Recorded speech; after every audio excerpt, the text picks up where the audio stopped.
Impostos de competência da União. Esse é o Tributário na Lata de hoje.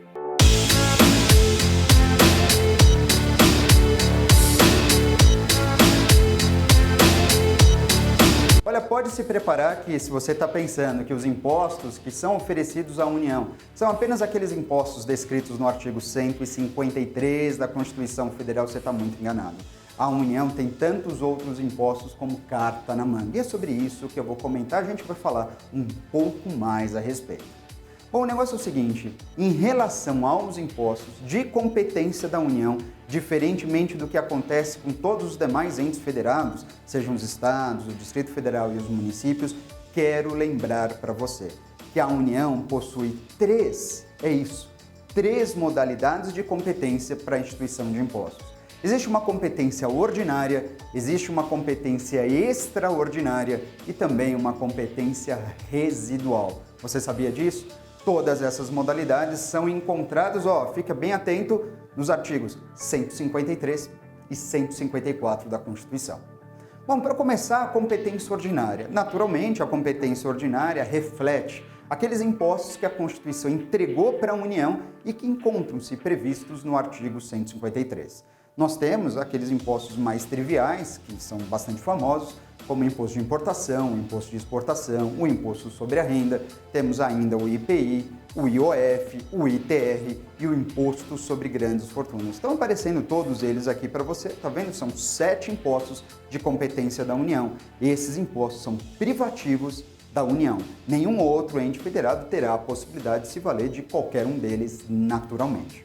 Só que além disso, dessa competência conhecida como competência ordinária, ou para muitos também competência privativa, nós temos uma competência além dessa, uma competência extraordinária. E o que viria a ser uma competência extraordinária?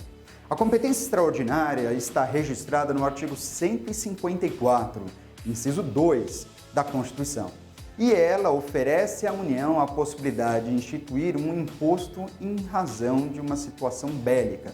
Ou, em outras palavras, a União tem a possibilidade de instituir extraordinariamente o imposto de guerra. Para quem prefere, Imposto Extraordinário de Guerra, a famosa sigla IEG. Pois é, o Imposto Extraordinário de Guerra, ele pode e será instituído pela União toda vez que houver uma situação onde você perceba guerra ou iminência de guerra externa. Quando então a União, através de lei ordinária e até mesmo por medida provisória, poderá instituir esse imposto aí. Deve-se lembrar que a respeito do imposto extraordinário de guerra, por se tratar de uma situação absolutamente emergencial, caso ele venha a ser instituído, ele não precisa respeitar nenhuma das regras da anterioridade, seja a anterioridade anual, seja a anterioridade nonagesimal, ele descarta essas regras, uma vez que esse imposto instituído poderá ser cobrado imediatamente a essa instituição. Por fim, a outra modalidade de competência que a União detém para a realização e instituição de impostos é aquela competência aqui indicada como competência residual. E o que é essa competência residual?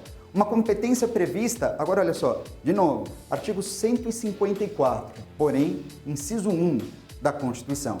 Trata-se de uma modalidade onde a União poderá instituir, acredite, novos impostos. Sim, pois além de todos os impostos que eu já comentei até esse momento, a União pode inventar impostos. Essa é a ideia. Só que para inventar impostos, a Constituição Federal estabeleceu para a União algumas condições, alguns requisitos que deverão a União observar.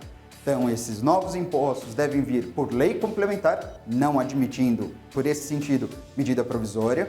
O que mais? Esses novos impostos dependerão de observar a não cumulatividade, eles devem ser caracterizados pela não cumulatividade e, por fim, esses novos impostos não podem copiar fato gerador nem base de cálculo dos impostos já existentes. Afinal de contas, se é para ser novo, novo mesmo, ele não pode ter nenhuma característica de qualquer um dos impostos que já se encontram estabelecidos no texto da Constituição Federal. E assim, a gente fecha as 3 modalidades de competência que a União possui para a instituição de impostos. Relembrando, está aqui para você, a gente passou pela competência ordinária, passamos pela competência extraordinária e também, agora, ao final, a competência residual.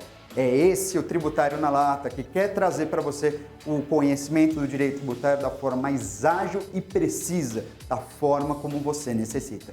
Inscreva-se no canal, não deixe de clicar no sininho para você ser notificado toda vez que um novo vídeo estiver no ar. E claro, eu espero sempre a sua sugestão de um novo tema para um novo Tributário na Lata. A gente se vê, até a próxima!